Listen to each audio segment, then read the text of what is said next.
এবং 10 দলের নেতাকর্মীরা, আপনাদেরকে শুভেচ্ছা জানাই। আমরা খুবই একটি অত্যন্ত দুঃখজনক ঘটনার বিষয়ে আপনাদেরকে অবগত করে জন্য এই জরুরি সংবাদ সম্মেলন ডেকেছি। আপনারা জানেন যে 22 জানুয়ারি অফিসিয়ালি নির্বাচনী প্রচারণা শুরুর পরে আমরা ধারাবাহিকভাবে বিভিন্ন ওয়ার্ডে আমাদের নির্বাচনী কার্যক্রম চালাচ্ছিলাম। তারই ধারাবাহিকতায় আমরা আজকে সকাল 8:30টার দিকে ডুমনি বাজার থেকে আমাদের নির্বাচনী প্রচারণা শুরু করি এবং সেটি আমরা হেঁটে যখন সামনে নূরপাড়া মাদ্রাসা এরিয়ায় যখন যাই, সেখানে হচ্ছে আমাদের যাওয়ার সাথে সাথে অতর্কিতভাবে 43 নং ওয়ার্ড বিএনপির সভাপতি জনাব দিদার মোল্লা তিনি অতর্কিতভাবে হামলা করেন তার সন্ত্রাসী বাহিনী নিয়ে, এবং সেই হামলায় নূরপাড়া মাদ্রাসার যে প্রিন্সিপাল ছিলেন বরকতুল্লাহ স্যার, তিনি নিজে আহত হন। তার ভাই হেদায়েতুল্লাহ সহ আমাদের জামাত ইসলামের ওয়ার্ডের দায়িত্বশীল আলমগীর আলম এবং সাকিব হোসাইন সহ মোট 10 জনের মতন আহত হয়েছেন। আমরা তাদের প্রাথমিক চিকিৎসার জন্য হাসপাতালে নিয়েছি। হামলার যারা নেতৃত্ব দিয়েছেন সেখানে 43 নং ওয়ার্ড বিএনপির সভাপতি মোহাম্মদ দিদার আহমেদ মোল্লা, একই সাথে তার সাথে ছিলেন মোহাম্মদ সেলিম মিয়া, মোহাম্মদ ইসরাফিল, মোহাম্মদ নাহিদ, মোহাম্মদ রানা আহমেদ এবং সোহেল আহমেদ গং, এবং একই সাথে হামলায় আহত হয়েছেন মাদ্রাসার অধ্যক্ষ বরকতুল্লাহ, তার ভাই হেদায়েতুল্লাহ, মোহাম্মদ আলমগীর হোসেন, জামাত ইসলামের স্থানীয় কর্মী রিয়াজুল হোসেন, মাসুম আলম, আজিম হোসেন, এবং সেখানে এনসিপির নেতৃবৃন্দ ছিল শামস সোহেল এবং সাইফুল ইসলাম সহ তাদের গায়েও মারধর করা হয়েছে। আমরা একটি বিষয় স্পষ্ট করে দেখি, এটি খুবই দুঃখের বিষয়। সেটি হচ্ছে যে আপনারা দেখেছেন যে আমরা যখন এখানে প্রচারণা শুরু করেছিলাম, কিছু সামাজিক কর্মসূচিতে আমার সাথে বিএনপির যে প্রতিদ্বন্দ্বী আছেন এস এম জাহাঙ্গীর ভাই, তার সাক্ষাৎ হয়েছেন। তিনি খুব হৃদ্যতা দেখিয়েছেন যে আমরা একসাথে নির্বাচন করব, কারো উপর কেউ হামলা করব না। কিন্তু দুঃখজনক বিষয়, 22 জানুয়ারির পর থেকে আমরা দেখেছি আব্দুল্লাহপুরে আমাদের নির্বাচনী অফিসের আগে আমাদের নির্বাচনী অফিসের ব্যানার ছিঁড়ে ফেলা হয়েছে। আব্দুল্লাহপুরে 10 দলীয় জোটের নারী কর্মীদের সেখানে প্রচারণায় বাধা দিয়েছে। গতকালকে সেই খিলক্ষেত থানায় আমাদের একটি নির্বাচনী অফিস উদ্বোধনের সময় বিএনপির বাহিরের সন্ত্রাসীরা অবস্থান করে এবং একই সাথে সেখানে নানা ধরনের হামলা করার চেষ্টা করে।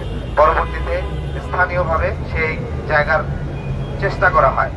আমি নিজে প্রার্থী, সেখানে আমার উপরে যেখানে বিএনপির একটা ওয়ার্ডের সভাপতি, তিনি যখন সরাসরি হামলা নেতৃত্ব দেন, তখন সারা বাংলাদেশে নির্বাচনে যারা অংশগ্রহণ করছে, বিএনপি ব্যতীত অন্য দলের যারা প্রার্থী আছেন, এমনকি যারা স্বতন্ত্র আছেন কিংবা বিএনপির বিদ্রোহী প্রার্থীরা আছেন, তাদের নিরাপত্তা কতটুকু সেটি আছে খুব স্পষ্ট।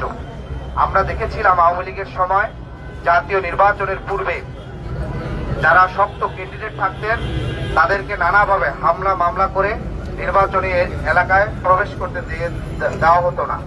ঠিক তেমনি ভাবে জুলাই আগস্ট পরবর্তীতে বাংলাদেশের সর্ববৃহৎ দল দাবি করা বিএনপি আজকে সবচেয়ে নিয়ন্ত্রণহীন বড় দলে পরিণত হয়েছে, যারা তাদের ওয়ার্ডের নেতৃবৃন্দকে এমনকি থানার নেতৃবৃন্দকে নিয়ন্ত্রণ করতে পারছে না। আমরা খুব স্পষ্ট আকারে বলতে চাই যে আইন শৃঙ্খলা বাহিনীকে যারা হামলা করেছে তাদের ফুটেজ স্পষ্টভাবে সেখানে আছে। গণমাধ্যমে ইতিমধ্যে হামলাকারী মোহাম্মদ দিদার মোল্লা সহ অন্যদের ছবি স্পষ্ট করে আছে, হামলার ছবি দেখা যাচ্ছে। আমরা আশা করব আগামী 24 ঘন্টার মধ্যে মোহাম্মদ দিদার মোল্লাকে, বিএনপিকে, জনাব তারেক রহমানকে, তার সকল দিদার মোল্লাকে সাংগঠনিক পদ থেকে বহিষ্কার করে এবং আইন শৃঙ্খলা বাহিনীকে তাকে 24 ঘন্টার মধ্যে আটক করতে হবে। জুলাই পরবর্তী এই বাংলাদেশে কোন ধরনের সন্ত্রাসী হামলা বরদাস্ত করা হবে না। আমরা স্পষ্ট বলতে চাই, এই বৃহত্তর উত্তরা জুলাই আগস্ট গণ অভ্যুত্থানে সম্মুখ সারির সবচেয়ে প্রতিরোধের জায়গা, দ্বিতীয় স্বাধীনতার একটি উত্তরা হচ্ছে সুতিকাঘাত। অতএব এই উত্তরা সবচেয়ে বেশি শহীদের জনপদ। নতুন বাংলাদেশের যে আকাঙ্ক্ষা, যে ফ্যাসিবাদ এখানে চেপে বসেছিল, সেই ফ্যাসিবাদ থেকে মুক্তি হওয়ার জন্য এইখানকার ছাত্র জনতা শ্রমিক সবচেয়ে বেশি জীবন দিয়েছিল, সবচেয়ে বেশি শহীদ হয়েছিল। যদি এই ধরনের সন্ত্রাসী হামলার প্রতিবাদে যদি বিএনপি কোন ধরনের সাংগঠনিক ব্যবস্থা, আমরা দুটি দাবি, প্রথমত তাকে সাংগঠনিক ব্যবস্থা নিতে হবে, বিএনপিকে অতি দ্রুত তার সাংগঠনিক পদ থেকে অব্যাহতি দিতে হবে। 2 নম্বর হচ্ছে আইন শৃঙ্খলা বাহিনীকে আগামী 24 ঘন্টার মধ্যে দিদার মোল্লাকে আটক করতে হবে এবং একই সাথে দিদার মোল্লা সহ যারা আছে তাদেরকে আটক করতে হবে। একই সাথে নির্বাচন কমিশনকে স্ব উদ্যোগে এই ঘটনার তদন্ত করে এটির বিষয়ে একটি তাদের রিপোর্ট প্রতিবেদন করতে হবে। আমরা বলতে চাই, যদি কোনো ধরনের এই দুটি দাবি যদি মেনে নেওয়া না হয়, তাহলে বৃহত্তর উত্তরায় আমরা অবরোধের কর্মসূচি ঘোষণা করতে বাধ্য হব। আমরা আশা করব জনাব তারেক রহমান, বিএনপির চেয়ারম্যান, তিনি যেন আগামীকালকে যে উত্তরায় তার জনসমাবেশ আছে, সেই সমাবেশটি শান্তিপূর্ণভাবে অনুষ্ঠিত হোক। সেই 24 ঘন্টার পূর্বে তার এখানকার যারা সন্ত্রাসী আছে তাদেরকে যদি সাংগঠনিক ভাবে ব্যবস্থা না নেয়, তাহলে আমরা মনে করব তিনি উত্তরার সমাবেশ করার উদ্দেশ্য হলো তার সন্ত্রাসীদেরকে আরো বেশি উৎসাহ দেওয়া। আমরা সেই জায়গাটি স্পষ্ট প্রতিবাদ জানাই। আমরা আশা করব নতুন বাংলাদেশে প্রত্যেক নাগরিকের দলমত নির্বিশেষে প্রত্যেকটি রাজনৈতিক দল তার গণতান্ত্রিক অধিকার, তার রাজনৈতিক অধিকার ফিরে পাওয়ার জন্য তার ধারাবাহিকভাবে কর্মসূচি করবে। প্রিয় উপস্থিতি, আজকেও আরেকটি গুরুত্বপূর্ণ বিষয় আপনাদেরকে অবগত চাই। আমরা গত 2 দিন আগে, আজকে বিকাল 4টায় ইনসাফের যাত্রা নামে আমরা একটি মিছিলের কর্মসূচি ঘোষণা করেছি, যেটির স্থান ছিল আজমপুর কেন্দ্রীয় জামে মসজিদ থেকে শহীদ মীর মুগ্ধর মঞ্চ পর্যন্ত। কিন্তু আমরা দেখলাম গতকালকে রাত 12টার পরে বিএনপির প্রার্থী এস.এম. জাহাঙ্গীর ভাই তিনি আজকে বিকাল একই স্থানে বিকাল 3টায় তিনি প্রস্তুতি সভা ডেকেছেন। অথচ তার সাথে গতকালকে আমার কথা হয়েছে যে আপনি একই টাইমে একই প্রার্থী যেখানে আমরা পূর্বে কর্মসূচি ঘোষণা করেছি, তার 2 ঘন্টা পরে একই স্থানে তিনি সেখানে 3টায় প্রস্তুতি সভা ডাকছে। স্বাভাবিকভাবে আমাদের কর্মসূচি বিকাল 4টা হলে আমাদের নেতাকর্মীরা আসরের পূর্বেই সেখানে অবস্থান করবেন, সেখানে আসবেন। এট এ টাইমে বিএনপির প্রোগ্রাম 3টায় হলে সেই 3টার প্রোগ্রাম শেষ হইতেও কিন্তু যথেষ্ট সময় সাপেক্ষ, 4টা বাজতে পারে। এই যে নিয়ন্ত্রণহীন নেতাকর্মীদেরকে নিয়ে বিপরীত প্রার্থীর প্রোগ্রাম স্থলে তিনি প্রস্তুতি সভা ডেকেছেন, এতে আমরা মনে করি তিনি তার নেতাকর্মীদেরকে নিয়ন্ত্রণ করতে ব্যর্থ হবেন। সে বিষয়টি তার দৃষ্টি আকর্ষণ করছি। আমাদের বিকাল 4টায় শহীদ ওসমান হাদির বাংলাদেশে, শহীদ আবরারের বাংলাদেশে, শহীদ আবু সাইদ মুগ্ধ ওয়াসিমের এই বাংলাদেশে, আমাদের বীর মুক্তিযোদ্ধা, আমাদের শহীদ মুক্তিযোদ্ধাদের এই বাংলাদেশে বাংলাদেশের মানুষ প্রতিবাদী মানুষ, বাংলাদেশের মানুষ গণপ্রতিরোধ গড়ে তুলতে জানে। অতি দ্রুত শান্তিপূর্ণ এবং সুষ্ঠু নির্বাচনের